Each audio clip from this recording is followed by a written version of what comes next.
welcome back to My Own Worst Enemy. I am back over to the second table, and as you can see, I have set up the Battle of Midway from Turning Point Simulations. This is one I did an unboxing of not too long ago. I'll leave a link down below so you can check that out if you haven't watched it already. But I thought I'd give it a playthrough here and take us through, I don't know how far I'm going to get. The game is interesting in that you actually conduct the naval aspect of the game, but there is an invasion part of the game, almost a separate game in and of itself, where if the Japanese manage to land transports at Midway Atoll, then you can actually have a land battle take place on this other little map here, and it comes with its own set of rules that will allow us to conduct that battle. So I don't know if we'll see that or not. We will see how far we get, but we'll at least start here and get a couple of turns through. Anyway, combat, we're probably gonna get into combat pretty quick. I've noticed in some playthroughs that I've done that usually within the first turn or two, the aircraft are within range of the task force to launch their strikes. Now, I said in the unboxing that I was hoping there would be some information that was hidden from the player. This is a two-player game. This is not a solitaire-only game. This is two players.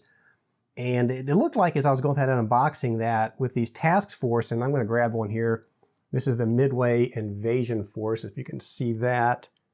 But on the back side of this, it has unspotted. So it implied to me that perhaps the game did have some hidden information, but really it doesn't. Because you start with this Japanese deployment card and this American deployment card. The task forces are all named. The components of those task forces are known to both players. If you've read the rules and you've played the game before, you'll know that the main body over here, for instance, contains battleships and carriers. Well, one carrier, the Hosho, and the first carrier strike force is the one that has the 4 Japanese carriers in it. So you know the composition of these fleets. Where the unknown element is created in this game is you have a mechanic whereby you attempt to spot these task forces. So at the start of a turn, you'll roll to see if a task force is spotted or not. And if it's spotted, you can conduct an attack. If it's not spotted, you cannot conduct an attack. And I've got to tell you that after playing this game a couple of times, to me, it feels more like a solitaire game than it does a two-player game. Because like I said, there's really no hidden information, and the abstraction of the searching for the carriers and the fleets is simply just a spotting check so that you can determine whether or not you're going to attack. And you'll see that as we go along here.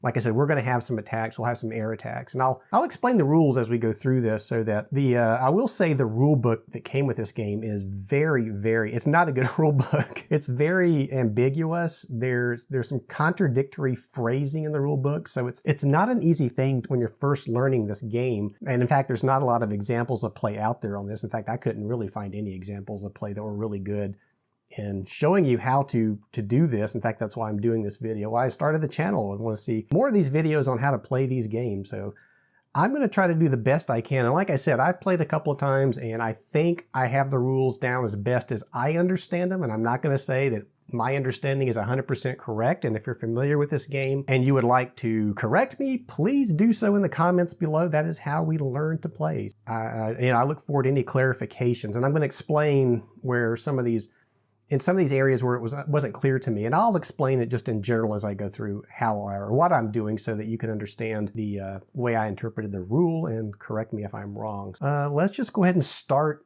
playing the game. So how do you win? Well, you win by inflicting hits on ships, and you will get victory points based on the type of ship that you hit. And I'm gonna grab the rule book here just to kind of read off some of those victory points. As you can imagine, so it's 2 victory points for a hit on a carrier or a battleship, 1 on a cruiser or a light carrier, 1 for damages on a destroyer. Damage is a little bit different. A hit does not necessarily mean damage. You'll get 10 victory points for each carrier or battleship sunk. So the idea here is you want to sink those carriers, which makes sense because that's what they were trying to do. And 7 victory points for light carriers and cruisers that are sunk, 5 for destroyers that are sunk. And of course you get plus 10 victory points or plus 20 if the Japanese control Midway. So that's what the Japanese are trying to do here, of course, is control Midway. So the turns are tracked over here on the American deployment chart, and we will start at 4 a.m. on June the 3rd, and the day will increment in 4-hour increments to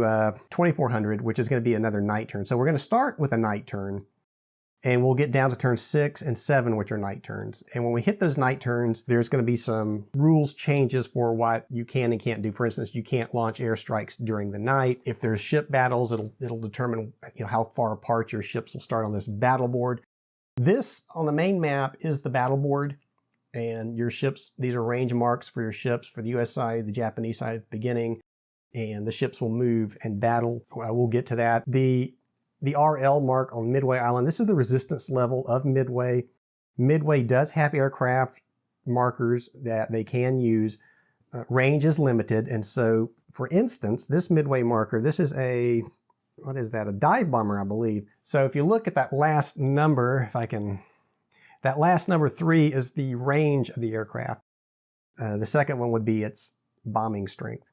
So that 3 means that it can move up to 3 hexes away from Midway. 1, 2, 3. So you can see that the range of those bombers isn't that great. The Japanese are going to have to go a lot closer for those fighters and bombers to scramble. But this resistance level will determine a couple of things in the game. It'll determine, and we'll see it as we get there, but it will affect the aircraft and some other things. I'll explain that if we actually get into the point where we're using Midway assets. So these are the deployment charts. Victory points are tracked along the top, and the task forces are broken out by their counters, which are over here on the board. And so you have the main body for the Japanese, 1st Carrier Strike Force, the Midway Invasion Force, the Close Support Transports, and the Aleutian Guard Force. Now the Aleutian Guard Force is not out yet. It is over here. I put it at the top of the map along with 1 Japanese submarine. Those will come in as soon as a carrier is spotted. We'll be able to put those onto the map. The way the maps is set up in the beginning of the game, it tells you that, for instance, the Task Force 16 up here can be deployed within 6 hexes of D. So here's D, 1, 2, 3, 4, 5, 6. So I put it here, and Task Force E was, I think, 4 within E. And so to me, that was kind of weird. I think historically these task forces were much closer together. So in keeping with that, I've decided to maximize the range, or put them at the max range for each of those. So Task Force 16 and 17 are near Midway right now. And Task Force 16 is the one that contains Enterprise and Hornet. Task Force 17 contains the Yorktown. And of course, you have the same information on the American deployment card as you did for the Japanese. You'll have Task Force 16, 17, 8, which is 2 cruisers, the Atlanta and the Hampton, a destroyer group with that. And also you can break off into different task forces, although that's hard to do in this game. And the best I could tell, the only time you could take a task force and split it was from the result of a battle. So it's kind of weird the way that works to me, that you can't just simply split a task force off at sea. I don't know what the logic was there. I haven't read the design notes, so not sure. But also the aircraft will be tracked on these sheets for the Japanese and the Americans. Each carrier for the Japanese will have its fighter groups with the carrier, and then down at the bottom of the American deployment sheet, the fighters will be with its own carrier. Now these fighters can change carriers. In fact, they can go back to Midway if need be. I guess if a carrier would get sunk and you were close enough to Midway, you could get those fighters to Midway, even though if they got to Midway, they would not be able to conduct combat. They'd have to get back to an operational carrier for you to use those. So that is something to remember. We have our air deployment waves on the far right side of these charts. And when we go to do an attack, we will assign first air wave, and then if there's another carrier with it, we'll roll to see where those other aircraft will go in the airwaves. So we could have up to 3 airwaves in our strikes against the enemy task force. What else? I think that's about it. As far as, it's a pretty basic as far as components go. You've got a very small map. Midway Atoll is here, and Curie Atoll is right next to it. So those are the only 2 atolls that you have, and the rest of this is ocean. And so each hex is about 90 to 100 miles. So pretty high up scale. You're looking at strategic level stuff here as far as moving the task forces. The Japanese are, of course, trying to get to Midway. That's their goal. They do have a seaplane tender. So if they get that seaplane tender to Curie Atoll or even Midway, they could potentially set up a seaplane base and use that. So I don't know if we'll see that or not. That seems like that'd be pretty hard to do. Now, just like in real life, the main thing you're going to want to do in playing this game, you're going to want to find those carriers and knock them out. That's huge. If you can find a carrier, take out its air power, or better yet, sink the carrier, that's going to be a huge blow to whichever side loses it. So that's what we're going to be looking to do here as I play through this. And I'm going to kind of take a historical approach, where I'm going to move Task Force 16 and 17 kind of up this way to meet the main body and the first carrier strike group there. And what I was saying as far as, two-player game versus solitaire, again, if this were a two-player game, the board would be set up just like this. There's no hidden information. You're going to know. The only difference is you might track your fleets by flipping it to unspotted, but then again, all it says is it's not spotted. You still know what fleet that is. You know what's in that task force. So I'm not going to flip these to show spotted, unspotted. What I'm going to do is throughout the game is if a task force is spotted, I will throw a green cube on top of it so that I know that it's spotted, to eliminate some work there of flipping stuff around. There's going to be some counter flipping anyway as we go through activations. Let's see, I think I've hit a majority of the components in just a quick overview of what we're doing here. So I'm just going to jump right in, and we'll start with turn number 1. And as I play through this, I did find on Board Game Geek, this is a sequence of play chart that Stuka Joe himself did. So Stuka Joe, always looking out for us wargamers, did a fantastic player's aid card, their reference sheet for this game. So I will be referring to that, as well as the rule book to get us through this game. The sequence of play is on each of these cards for the Americans and the Japanese. The first thing we do is air unit and ship deployment, but that's really already done. Everything's already set up here on the board. The task forces are set up, planes are where they're supposed to be. So there's nothing really to change there. So the next thing we're going to get into is spotting. And this is what I was saying. It's really the only type of information that you're trying to abstract out here is the spotting of these task forces. And at this point in the game, and I should have pointed out too, these forward 3 groups are submarines. So this is just simply a submarine group, which sets up anywhere on the map you choose. And they move pretty slow. And I just kind of threw them out here. They're not really going to have a huge impact in this game, I don't think. And some of the rules around submarines are a little vague, so I'm going to make my own calls there on how those operate. And basically what's going to happen is they're going to try to get into these task forces and knock out some of those ships. But there's some spotting, submerged and not submerged, weird stuff going on. If a submarine is submerged, it can't move, it can't attack. These submarines, we will say, all start off active and not submerged.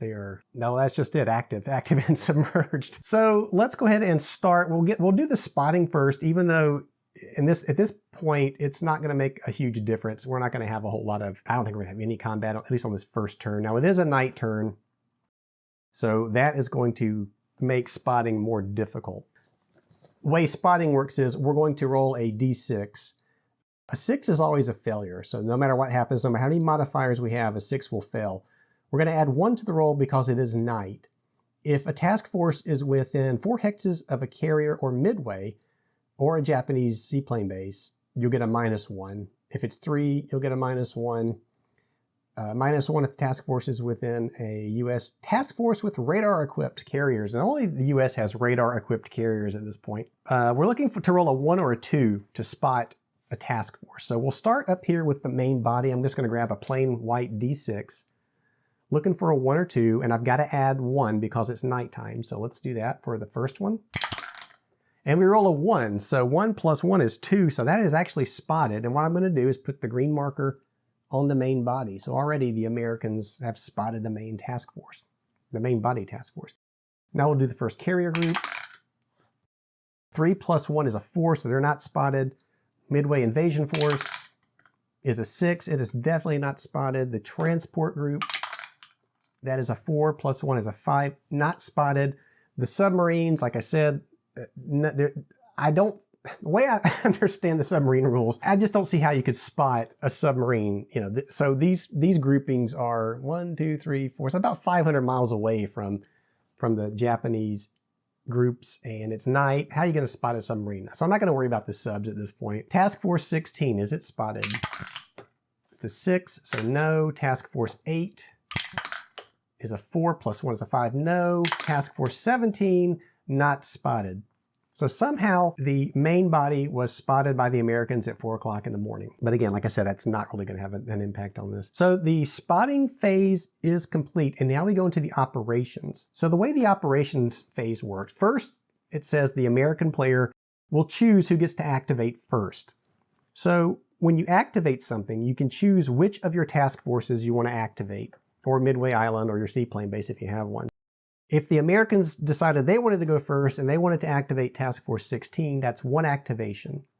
And the way movement works is, and when you activate a task force, you can move. That also activates your fighter components, so you could also attack with those if you wanted to. Movement is kind of broken out into these activations, and this is another place where the rulebook was very confusing, the way they described the movement and activations. But basically the way it works is you can activate a task force, let's say 16, and ships have different speeds. It turns out that all the ships in Task Force 16, well, most of the ships are speed 2. And what that would mean is you can move 1 hex during your activation if your movement allows it. So most of the ships in Task Force 16 have and I'll show you Enterprise, it has a movement rating of 2, meaning it can move 2 hexes during a turn after it's activated. So you'd have to activate it twice to get it to move 2 hexes. There's another, let's see, in Task Force 16, they're all 2s, so there's not going to be a problem. 2 activations, that's going to move them 2 hexes. You have these other ships, though, and let me see if I can find one. I thought maybe I'll grab a Japanese one.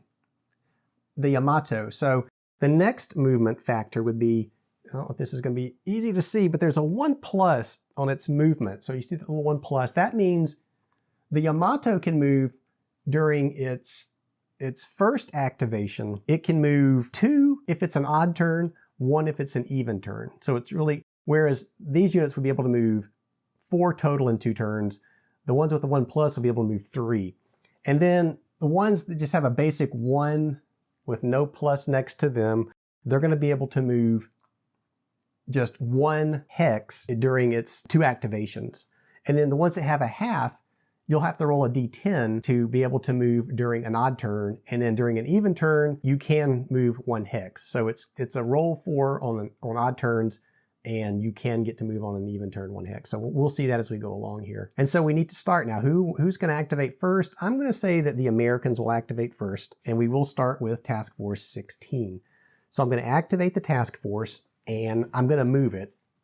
And I'm going to move it this way towards the spotted. Since they've spotted something up there, they're going to move towards that task force, the enemy task force. So I'm going to move it 1 hex, and I'm going to turn it 90 degrees to show that it's activated 1 time. And once I go through that activation and I'm done, it goes over to the Japanese player now to do the same thing. I'm going to move task force, well, the main body here, I'm going to move it towards Midway because that's their goal.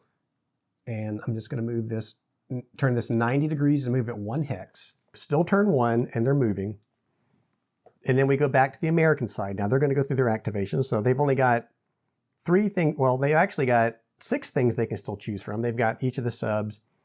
And actually that brings back to another point. When you activate a task force, you can also activate a sub. So I should have moved this submarine. So let's go ahead and do that. It's got a half on it. So that puts it into if it's an odd turn, roll a d10 to see if it can even move. So let's check to see if that sub can even move. And I'm going to be using this d10, which has a nice skull face on it for a 10. The way this works is an odd turn. If I roll a 6 or less, that sub can move 1 hex this turn, or this activation, I should say. See, I'm confusing myself because the rulebook wasn't very clear. So let's see if that sub can move. So he rolls a 1. That's definitely enough. That's definitely less than 6. I'm just going to move him down 1 and turn him. So that was his first activation. And he moved, again, I activated Task Force 16, so I should have activated the sub with it. I did want to move it. The main body has moved, so now we come back to the Americans. So I'm going to activate Task Force 8 this turn and move Task Force 8, and always check to make sure you can even move and how far. Task Force 8, they're all movement to factors, so they can move with each activation. So I'm going to move Task Force 8 1 hex forward, rotate it 90 to show he's activated once. Go back to the Japanese, and I'm going to move the Fleet Carrier Force. Now this one does have not only the 2's movement factors, it's got a 1+ movement factor for Yamato, and it's got a 1 factor for this seaplane tender. Your task force can only move as fast as your slowest ship. This seaplane tender can only move 1 hex per turn or 2 activations. So this first carrier strike group is going to be moving slowly. So it's going to move its 1 hex this activation. So I'm going to just move it and turn it 90. So if that seaplane tender, or the seaplane tender weren't in there, we could have moved, in the next activation, we could have moved again, but that's not going to be the case here. So we go back to the Americans. They're going to move Task Force 17, and I want to move it up with Task Force 16. They're all 2s in here, so we can definitely move 1 hex, and I'll rotate it to show it did. And I want to move a sub with that. And see, I keep forgetting these submarines have to move with a task force activation. So actually, I'm just going to leave the subs where they are for right now because it's not a huge deal. I'll just show that they're activated in place. So that's their activation. They're not going to do anything.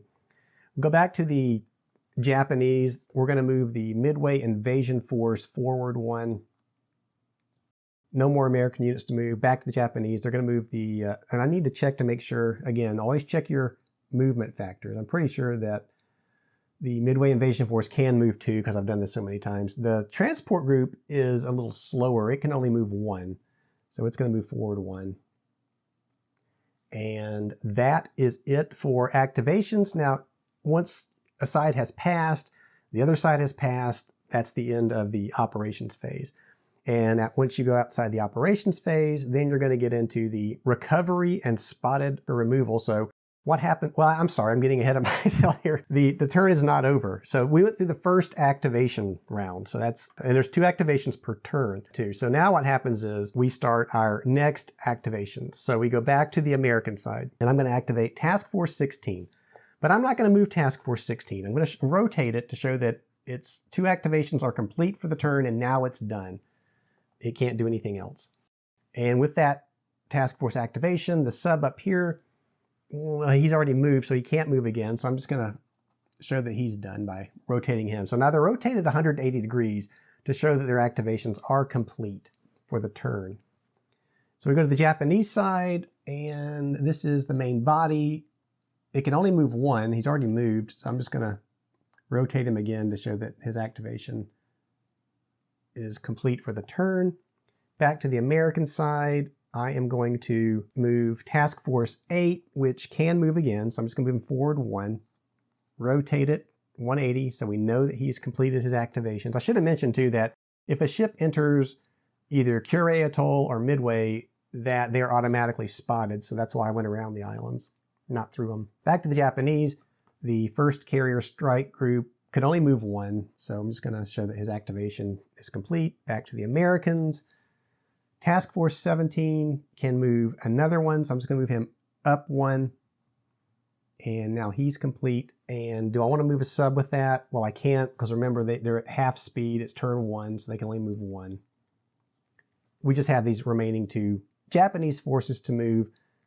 And the close transport group already moved 1 hex. He can't move again. The Midway Invasion Force, I think, can move 1 more. Is that correct? Yeah, he can move 1 more. So I'm just going to move him back down. So they're kind of coming along the bottom here, and they're going to swing up and attack Midway Atoll. That's my plan for them anyway. Now we're at the end of the turn. So remember, it's 2 activations per turn. So we've activated all the units, and now we go into that recovery phase. And so what we do in the recovery and marker removal phase is remove all spotted markers. Now this is not in the game, but one thing I'm going to do is I'm just going to put a red hex off to the side here because that's where the Americans spotted the main body. And this is more for me. This is, like I said, not in the game. It's more for narrative play. And so in doing this, as these task force move, let's say they're not spotted again, this red hex will remind me that, well, you know what? They were spotted in that area. So those task forces are going to move in that direction. So it's just a reminder to me. So we removed all the spotted markers, and then you rotate all of the counters back to their side, right side up, so that you know that they can be activated again. So we'll do that real quick.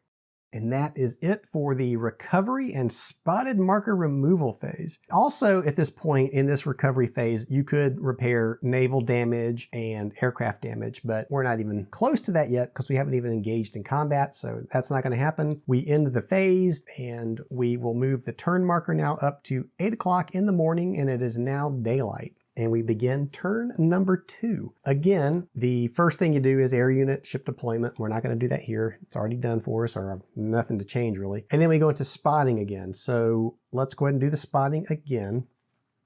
I'll grab the D6, and this time it's just a straight roll. They're not within range of carrier groups, and it's daytime, so it's either a 1 or 2 to spot. So the main body was not spotted. The first carrier group is not spotted. The invasion force is spotted. So now they've spotted the Midway invasion force. The transport group is not spotted. Task Force 16 is spotted. So I'll put a green cube on that to show it's spotted. Task Force 17 is not spotted. Task Force 8 is spotted. So I'll put a green cube on that to show that it has been spotted. And now we go back to activations. It's not as important here again because the fleets aren't close enough to engage in combat, but you could reach a point where whoever gets that activation first, it could make a difference in launching your fighters and striking the other carrier group. So you got to be careful when you get close.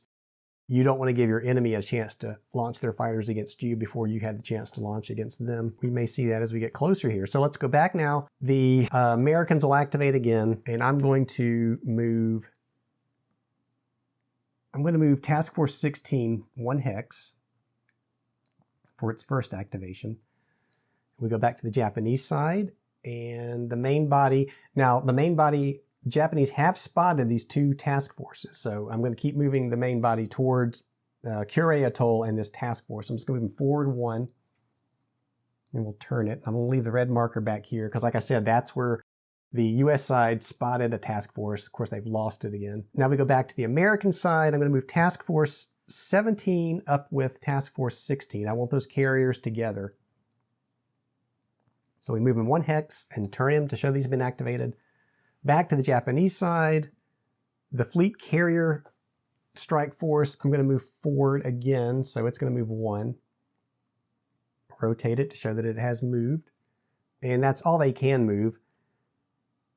And we go to the American side. We still have Task Force 8. Now they have spotted something down here, so I'm going to keep them moving in that direction. So I'm going to just move them 1 hex, rotate them to show that they have activated. Back to the Japanese side. Task Force, the Midway invasion force is going to move forward 1. And we will rotate that. And then the American side, and of course I forgot to I forgot to activate my submarines again. So now this is an even turn, and those subs can now move 1 hex. There's no need to roll the D10 to see if they can even move. So I'm going to move them all 1 because I wanted to activate those anyway. I'm going to move Task Force. I'm going to move this submarine down 1. I'm just going to move them all down 1. And, you know, since they can only move 1, I'm just going to flip them to their completed activations just to speed things along here. And so that's going to leave the close transport group is just going to move 1. And again, the close transport group can only move 1 this turn, so I'm just going to flip him to show that his activations are complete. And that is it for the first activation round. Now we're going to go to that second activation round. We're going to start with Task Force 16, and I'm going to move it 1 more. So he has moved 1 more. Back to the Japanese side, the main body is still headed towards, and I'm looking because they really can't move another hex. They can only move 1, so I'm going to go and flip them 2. But they're still moving towards Midway Island. Back to the American side, we want to move Task Force 17, 1 more hex. They want to stay with Task Force 16. Again, I want to keep those carriers together. Back to the Japanese side, the first carrier group strike force is just going to flip because they've already moved. They can only move 1 hex because of the slow sea-based tender with them. Back to the American side, Task Force 8 is going to move 1 more hex. Back to the Japanese side, the Midway invasion force can move 1 more. So we're just going to move 1 more forward. The American side is done. The Japanese side, the transport group has already moved, so he flips to his used side. And again, that's it. So that's 2 activations for every task force on the board. And you'll note, I can also activate Midway Island, but there's no point in it yet because everything is so far away.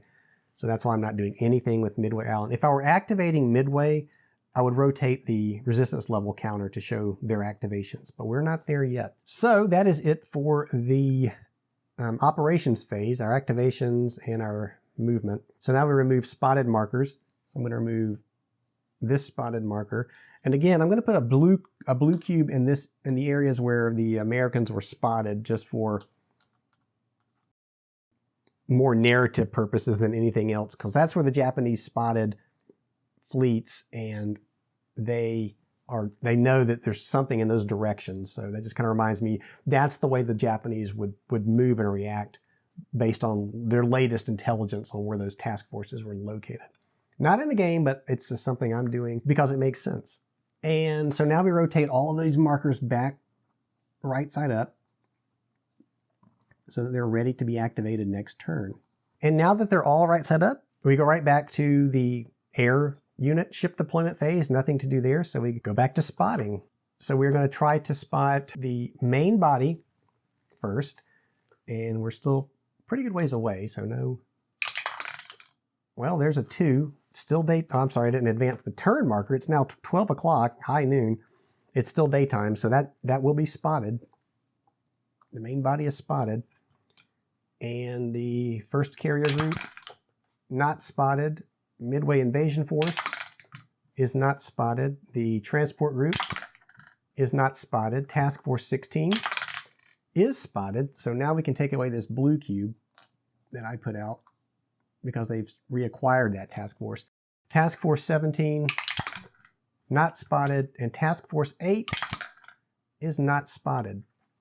And now we want to go into our activations again. We'll take away this red cube also because now they've spotted that task force again. Activations, let's go back to the Americans, and I'm going to move Task Force 16.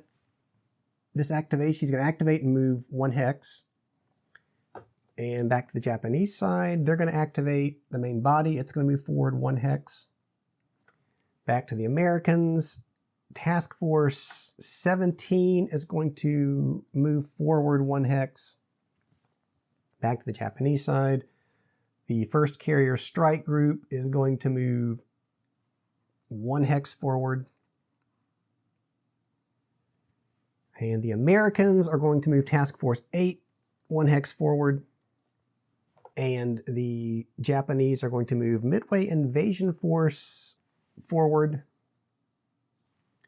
Actually, no, you know what? We're going to leave him in place. I'm just going to rotate him 90 to show he's been activated, but he's not going to move. I don't want to get too far ahead of this transport group. So we'll go back to the American side. And again, I forgot to move the submarines, but I'm going to leave those in place 1 more turn anyway. So I'm just going to rotate them to show that I've used them. Actually, I'm going to move, let's see, we're in an odd turn, so let's see if he can even move. So let's roll for this one to see if I can move him. You got to get a 6 or less. You got a 3, so that's definitely less than 6. So I'm going to move him forward 1. And so now we go back to, let's see, who did we move last? We the close transport group was supposed to move, so we're going to move him forward. And then it would go back to the Americans. Task Force 16, we're going to move forward 1 more. Back to the Japanese, we're going to move the main body. I don't think can move, so we're going to have to show him as being in place. Because remember, it's only one hex based on the slowest ship. You got the Hosho in there, which can only move 1 hex per turn, not per activation. So that's holding back the main body. And the fleet carrier strike force is the same problem with the airplane tender, can only move one. So he's already moved. We're just going to rotate him to show that he's already moved. Back to the Americans. Task Force 17 can move another one. We're just going to bring it up one more. And then back to the Japanese. The Midway force could move again, but I'm not going to move it. I'm going to keep it where it's at. Same thing with the close transport. He can't move again. Task Force 8 can move one more turn or one more space. We're going to move that. And that would be all of our activations for turn number 3. So I know it seems like it's a little slow. We're 3 turns in and no combat yet, but I think we're about to get there because these carriers are getting within striking distance of each other. So we are now going to go into the recovery and spotted marker removal phase. And I'm just going to take these off. I'm not going to put out the little cubes, my reminder cubes, because I think now we're got a pretty good idea of what's going on here location-wise. So we're going to flip all of these back. Okay, and now we're ready to go again. Now this is where I was saying you got to be careful because the task forces here are getting close to each other. So Task Force 16 is going to move 2 during this turn. So that's going to put them within 1, 2, 3, 4. Not 4 because remember, these can move 1. So if they're 1 closer and they're 2 closer, 1, 2, 1, 2, 3. So they're going to be extreme range here. So that's kind of where you want to be careful. You want to arrange it such that Task Force 16 can move into striking range and launch that attack without the Japanese doing it first. So this is where the US player might say to the Japanese player, you go ahead and go first because I want you to end up within range before I end up within range of you. Let's go ahead and start the spotting. Well, we got to move our turn marker forward. So now we're at 1600 and it is still daytime and it's just a straight roll again. Looking for a 1 or 2, so that main body is spotted. So that's good news for the Americans if they can get within range. First carrier strike force is also spotted. Bad news for the Japanese. The Midway invasion force is also spotted. And then the transport group is not spotted. Task Force 16 is spotted, so that's bad news for the Americans. Task Force 17 is not spotted. Task Force 8 is spotted. A lot of spotting this turn. And so now the Americans are going to say, Japanese, you go first. So we're going to start with the main body. It's going to move 1 hex forward. And now it's the Americans' turn. So we're going to activate Task Force 16, and I'm going to move it forward 1. So rotate it to show that it's moved forward. Now I'm going to activate the submarine group with it. And the submarine group, this is an even turn, so it does get to move its 1 hex. So I'm going to move it into the spotted task force hex. So these are now in the same hex. Let's just show it kind of leaning up there. So we're going to have to determine submarine combat now at least. And so this is another thing where submarines are eyed in that it says active submarines can make spotting attempts, just like, as we were rolling for the D6s and looking for 1s or 2s, but it's not really clear about, is there a distance involved with that? Do they have to be within the task force itself? Not really sure, but it does say that submarines can make spotting attempts and be activated to move and attack. And to resolve a submarine attack against ships in the same hex, owning player declares the target and rolls a D10, and that will tell us what the results are. So I'm going to declare an attack here. So this is on the main body, and there are all of these ships. There's two battleships, a carrier, some destroyers, the seaplane tenders, and a light carrier Hosho. So I'm thinking they're probably going to want to take a shot at the Hosho. I'm not going to pull everything out on the battle board. I'm just going to grab the Hosho and put it just next to this sub for now to indicate that's his target.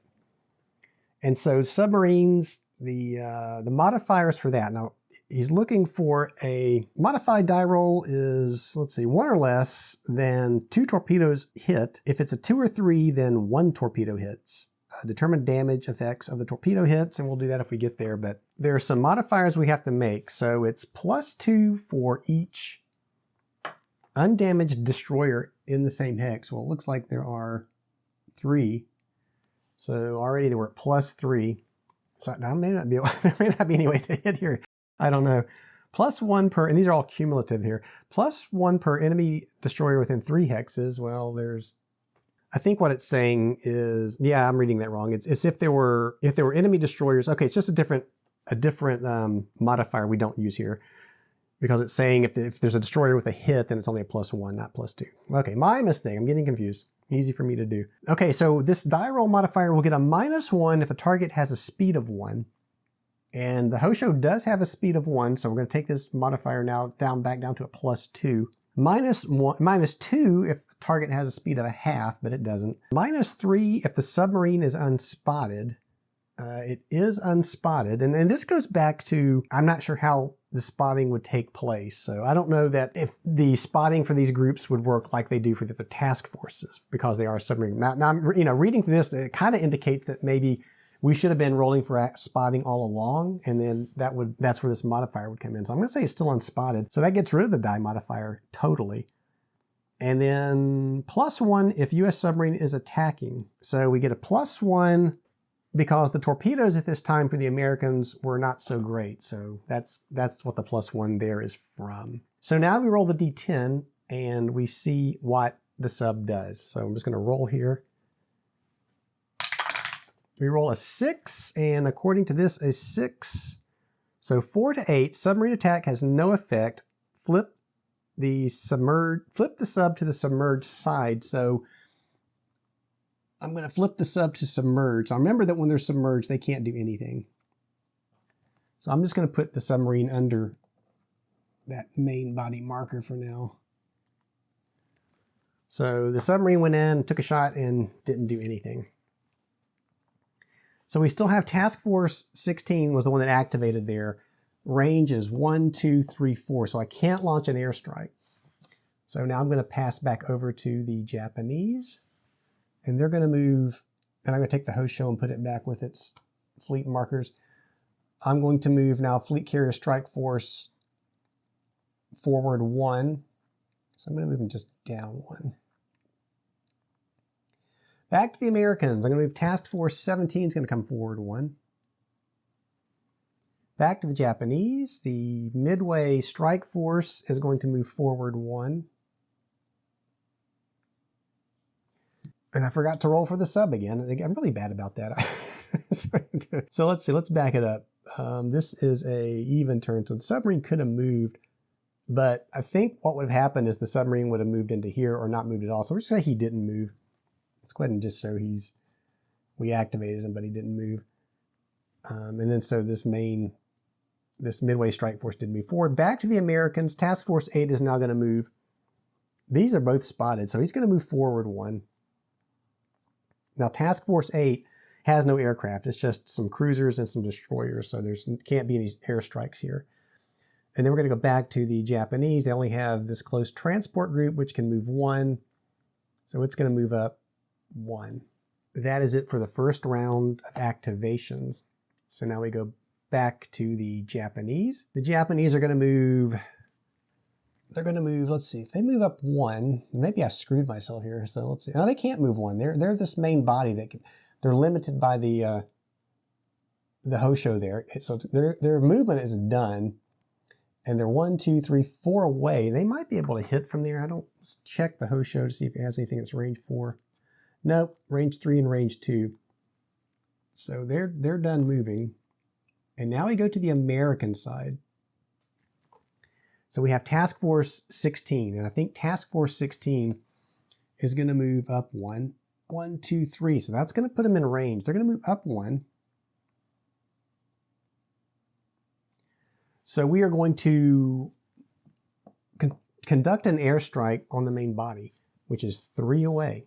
So now we'll get to see an airstrike. So Task Force 16 has the Enterprise and the Hornet, and those are over here, and their aircraft are down here. Range 3, this is an extreme range for these carriers, so not all of the aircraft are going to be able to be launched here.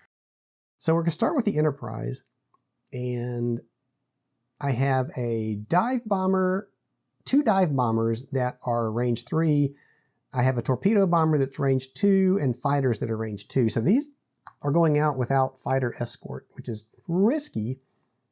I think historically this might have happened actually though, but it's a risky move. So we're going to send out, now the way this works is the Enterprise is going to send these 2 dive bombers in the first wave. So they're definitely going out in the first wave. Now we've got to roll to see where the Hornets go. And the Hornets aircraft, same as the Enterprise, they have 2 of these dive bombers and a torpedo bomber with 2 and a fighter group with 2. So they're going to have to stay behind. And now we're going to have to see where these Hornet aircraft go. They're not going to automatically go into the first wave. They could, depending on the die roll. So what we're going to do here is we're going to roll a d6, and this will tell us where the aircraft are going to go. So we'll roll a d6. On a 1 or 2, they're going to go with the first wave. On a 3 or 4, they're going to form a second wave or go into the second wave. On a 5, they would go into the third wave. And on a 6 or greater, they have to, it's like they go out, they don't find anything, and they return to the carrier used. We're going to roll. Now, the other thing here is we are going to have to put a +1 on this roll, because if an aircraft is striking at its extreme range, and here these are, so they're range 3, this group is exactly 3 away, so that's extreme range. So I'm going to have to add a 1 to whatever we roll. So let's see what we get. We're going to roll for the first one. See what we get. So it's 4 + 1 is a 5, and it says the unit becomes part of the third wave. So they're back here in the third wave. And the second one, 3 + 1 is a 4, so they're going to be part of the second wave. Interesting. And you'll see where that matters in just a second. Basically, it's going to affect the anti-aircraft fire effect on those waves as they come in. And so now, get the rule book out of the way here. So now our strike waves are formed, and they are going into that main body. They're attacking. The first thing we have to do is determine the CAP, the Combat Air Patrol, around that task force. There are 4 levels, and it's marked. You mark it over here on your deployment sheet. We'll set what that is. So in this case, the main body has 1 carrier, and we look at the combat. There's a chart in the book that tells us the level to set the CAP at. In this case, we have 1 carrier. It's got to be an undamaged carrier or a light carrier. So that's going to set the CAP level to 1. So we'll move this CAP level marker to 1. And the others are just if you have 2 or more carriers, or the Midway resistance marker would also set CAP protection level. And that's where that would come into play, is if that resistance level went down. So with the CAP level set, now we're going to determine how effective the CAP is against the incoming fighters. It's against each air wave. So we're going to start with the first air wave. The way it works is we are looking for a die roll. We'll compare it against the CAP level, and that'll tell us who makes it through the CAP. And so all aircraft, it's saying fighters and bombers are subject to this. In this case, we only have bombers. We don't have any fighters. So we're going to roll a d10 against each aircraft. And we're going to add a +1 if the escorting fighters' combat factors exceed the CAP level. We have no escorting fighters. So our combat factor for our fighters is 0. The CAP level is 1, so it's the CAP level exceeds the fighter escorts. We're going to get a -1 because their combat factor, the CAP combat factor, is greater than our escort. So I'm going to put a red 1 to show that we have to. We put a red to show that we're adding 1 +1 to this die roll. We get a -1 if there's a CV with a functional radar. So there's a carrier with a functional radar. It's just the host show. It does not have radar, so we don't have to worry about that. And then this is where you get into the waves. We'd add a +1 if this were the second wave, a +2 if it were the third wave. We're not there yet. This is just the first wave. And then we'll subtract out the bomber's air-to-air strength. So in this case, let's start with the first bomber in the Enterprise group. Its air defense is 0, so unfortunately we subtract nothing for that. So it's going to be a +1 to both of these fighters. So I'm going to roll this d10, and it says if the modified die roll is less than the CAP level, less than the attack level, then the attacking unit is reduced 1 level. We would flip it. If the die roll is equal to or exceeds it by 1, it would disrupt the aircraft, and that would give it a modifier in its attack. And if it's 2 or more than the cap level, then there's no effect. So we're going to roll for the Enterprise, the first dive bomber here. It rolls a 3, which is not good. So it's 3 plus 1 is a 4. Actually, it's a -1. I'm sorry, because it's bad for the fact that we don't have any escorting fighters. So actually, that's a 2. So the cap level is 1, so we're 1 more than that, and it says that, where do we go? If the die roll is equal to or exceeds the cap level by 1, then it is disrupted. So here we exceeded it by 1 because we rolled a 2 with the modifier. So this unit's going to be disrupted. So I'm going to grab one of these disrupted markers, and let's see, -1 die roll. So that's going to take -1 off of their combat factors. I'm going to let's put the ones that have already gone through anti-aircraft fire over here. Well, let's leave them here for just a second. I want to get through all these. So let's go ahead and put the -1 on top of that dive bomber. And then we'll roll for the second one. And he rolls a 6, so that's definitely 2 or more than the combat or the cap factor, so he's okay. Now we have to go for the Hornet. So it's the same thing we just did, except since this is the second wave, there's another +1. And so this is that's actually a good thing for the, so let's see, wait a minute. We had a -1.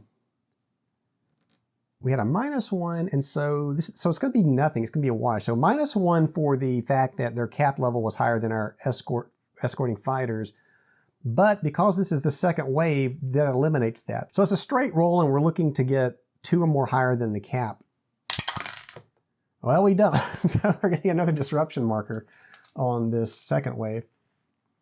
So I'm going to put the disrupted marker on this unit. So the third wave is going to get a +2. So now we're actually going to get a +1 to the overall roll because he's the third wave at this Hornet bomber. So it's 3 plus 1 is 4. That's 2 greater than the cap level of 1. So he's okay. He's not disrupted or flipped. So that's the cap portion of this. Now we go into anti-aircraft fire. So anti-aircraft fire only affects bombers. It would never affect a fighter, is what it's telling us. For each attacking bomber, the defending player rolls 1d6. On a roll of 5 or greater, the bomber is disrupted. If it's already disrupted, it's reduced. So what we're looking for here, we're going to use a d6. So we'll use a green one for the Americans. And there's going to be some die modifiers again. So if -1 if there are only 1 or 2 ships in the defending task force, we'll know. +0 if there are 3 to 4 ships. Now this is a big task force. It's got way more than that. So it's a +1 if there are 5 or more ships in the task force. And then it says if the cap level is 3 or more, another +2 to that. But it's not. The cap is only a 1. So we're going to add the +1 for the fact that there's 5 or more ships. +1 if the cap level is 2. -1 if there is no cap, and +1 if the air unit performing a torpedo attack. No torpedo attacks from these, so it's going to be strictly a +1. On a 5 or greater, the aircraft is disrupted. If it's already disrupted, it's reduced. So let's start with the one that is disrupted, looking for a hopefully less than a 5. Well, it's 4 plus 1, so that's a 5. That's not good. So he's already disrupted, and that's going to reduce it. The disrupted marker does not go away, so we're going to reduce it. So it's reduced and disrupted. The second one, the second bomber group, that is a 3 plus 1 is a 4, so he's okay. The second wave bomber, 2 plus 1 is a 3, so he's okay. And the third wave bomber is 2 plus 1 is 3, so he's okay.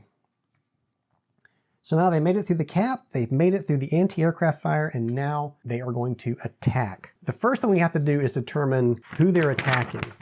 I'm going to flip the rulebook over here to airstrike resolution.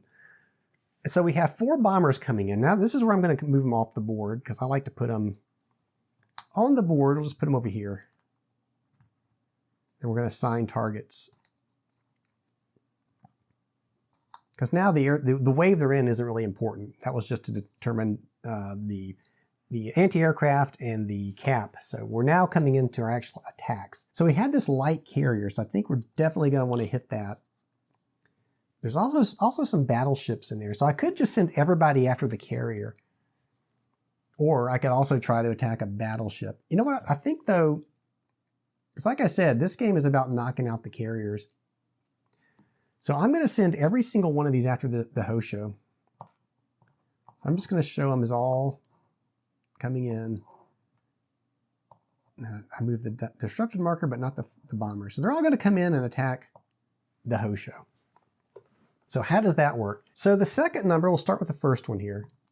The second number, he's been reduced, he's been flipped. That second number is his combat factors. He's got 3. But the fact that he was disrupted means he only has 2. So he's going to get to roll 2d6. Only 6s count as a hit. So these are, so these dice are from, if you can believe it or not, from Pavlov's house, which I don't know why, because there's no American dice or Japanese dice in that. I think these were a Kickstarter add-on thing. I don't own Pavlov's house, but I did buy these from Miniature Market because I wanted the Japanese and American dice for just things like this to use in these games. So what we're going to do is we're going to roll 2d6 because his combat factors have been reduced to 2. Got to get a 6 to hit. And so on these dice, the star is a 6. So we're looking for a 6 to hit. So we roll, and that's a complete miss. And we'll just move him out of the way. So he came in, he dropped his bombs and totally missed. Now we've got this undamaged, undisrupted fighter coming in. He has 4 combat factors, so he can roll 4d6. And he's looking to get a 6. And he misses. That's not good. So he's out, he's flying away. So we've got our next wave coming in, our next bomber group, I guess, and he's got 3, because remember, he's not disrupted, he wasn't flipped, he is disrupted, so he takes 1 away. 3, his combat factor is 3, looking for 6s, and that one went outside the board, but it looks like a 5, so that's a miss. And these Americans are not doing good at all. And the final wave comes in, he has 4 combat factors. 2 hits. Finally, we do 2 hits. So that's good news for the Americans.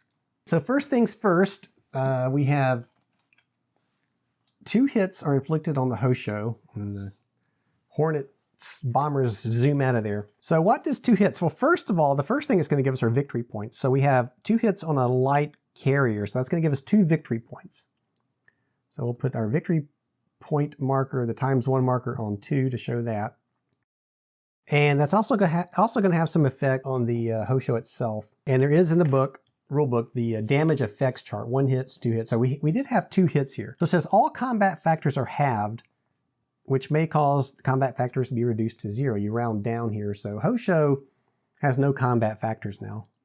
The ship's speed level is reduced to 2 levels below its printed movement factor. Well, here it's a movement factor of 1. So you can't go less than a half. That's going to drop the Hosho speed down to half. So when we put it back, let's do it now. We put it in the half movement marker. So now that is going to slow down the main body even more. That's there's one other thing too. I think there's some special considerations here. And that's now that we have a carrier or light carrier damaged. So it says the air units of a carrier may operate normally when they are based on the carrier. The air units may also land at Midway, well, that's not for the Japanese unless they own it, but may not attack enemy ships. So basically it says damage will reduce the carrier's capacity to launch airstrikes as follows. We have 2 hits. So it says 2 hits. Only 1 air unit may be launched per activation from a carrier, none from a light carrier. So they have eliminated the ability of the Hosho to launch fighters here.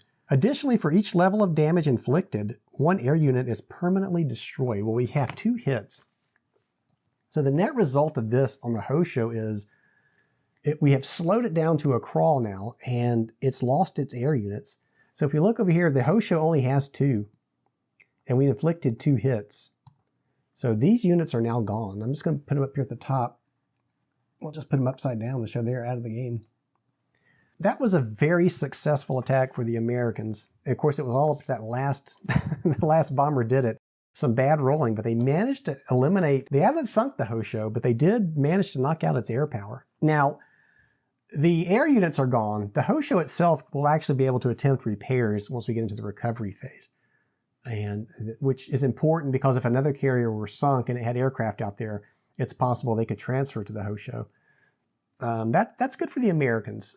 So now these returning aircraft, they've made their strike.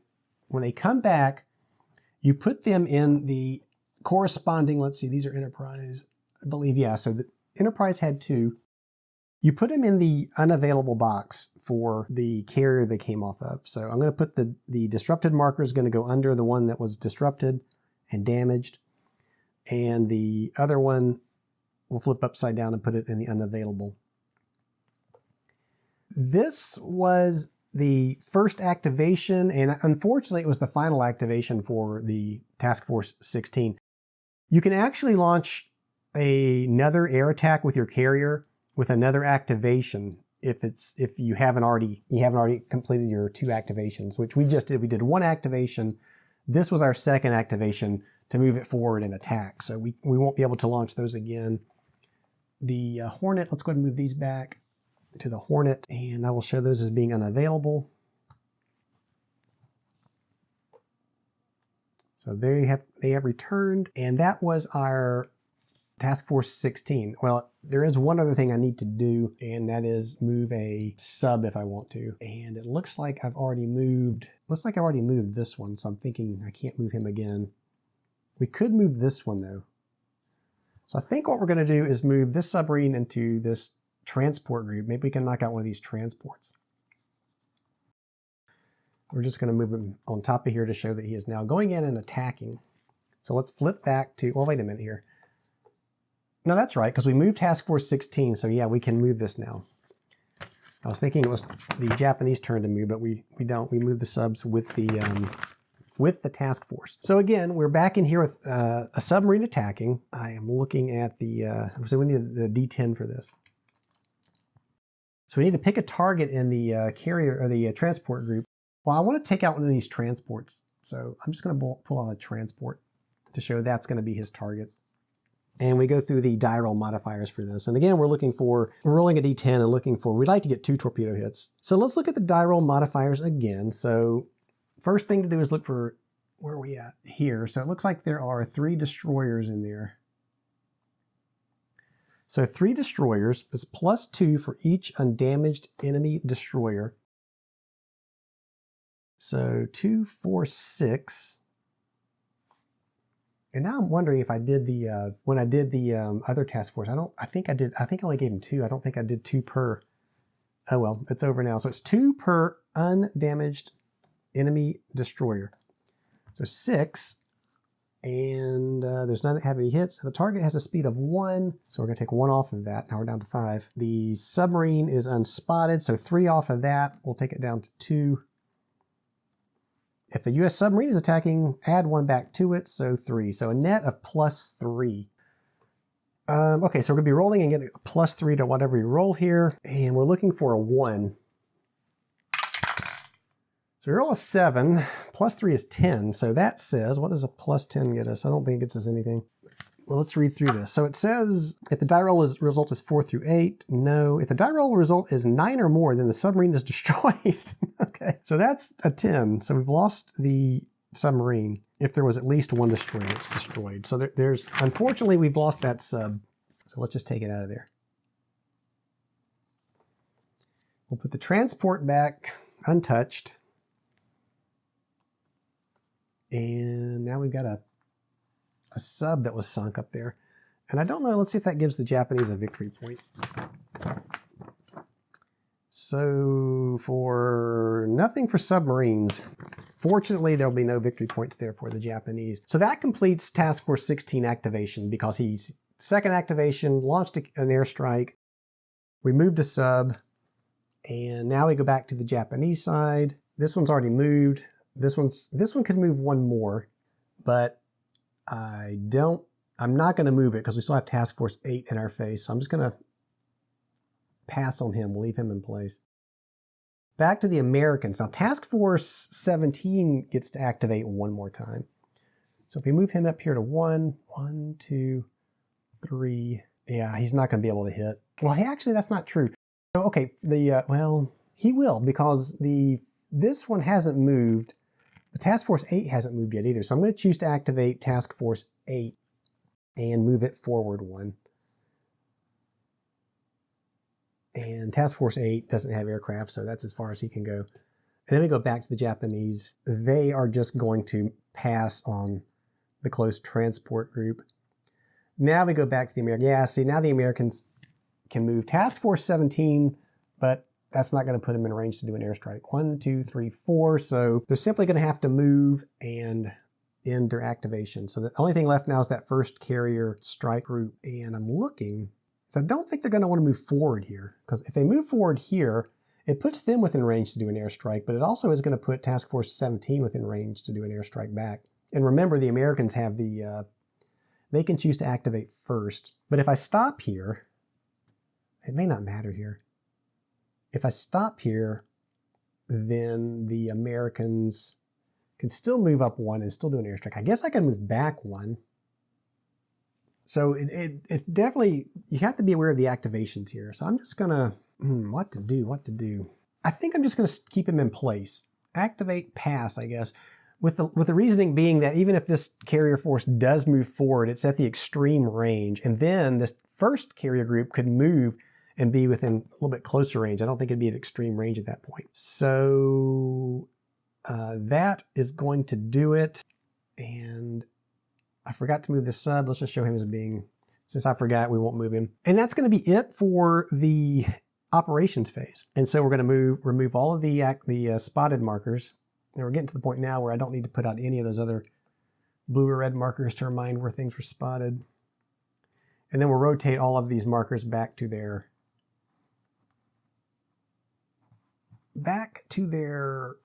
upright side to show they have full activations.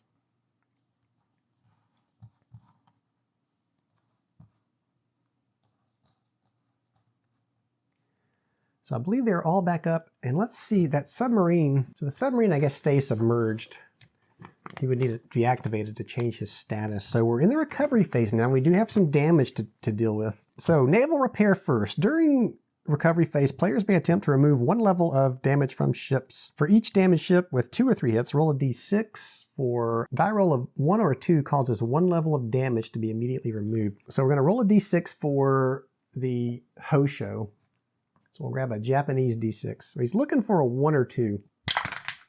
He gets a 2, so that's going to remove 1 level of damage. So we're going to take this to 1 level of damage now.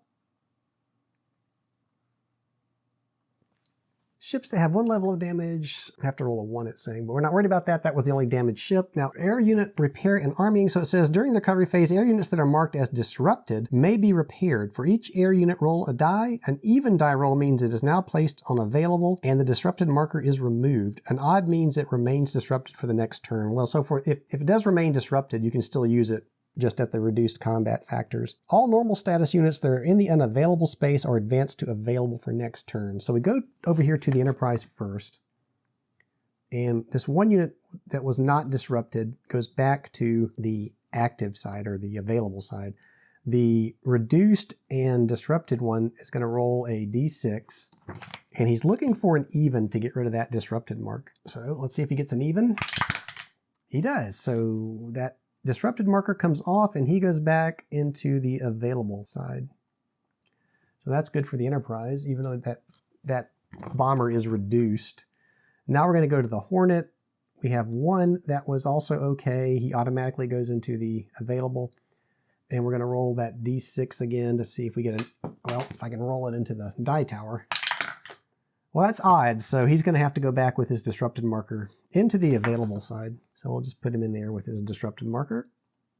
And that is it. It says air unit status. Well, we've already done that. Spotted markers are removed. And that is going to take us up to turn 5. Nighttime is approaching rapidly. So I'm going to end it here. We've got through 5 turns.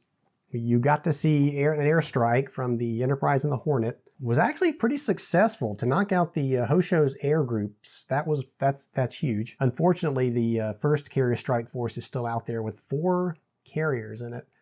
So I'm going to end it here, and when we come back, we will go into turn number 5. And I'm sure turn number 5, we're going to see all kinds of air combat, air strikes. It's going to get brutal up here with these carriers. And then we're probably going to see some surface action too with the Midway Invasion Force and Task Force 8. It's going to get interesting. All right. If you liked the video, give it a like, subscribe if you haven't, and I'll see you back here next time. As always, thank you for watching.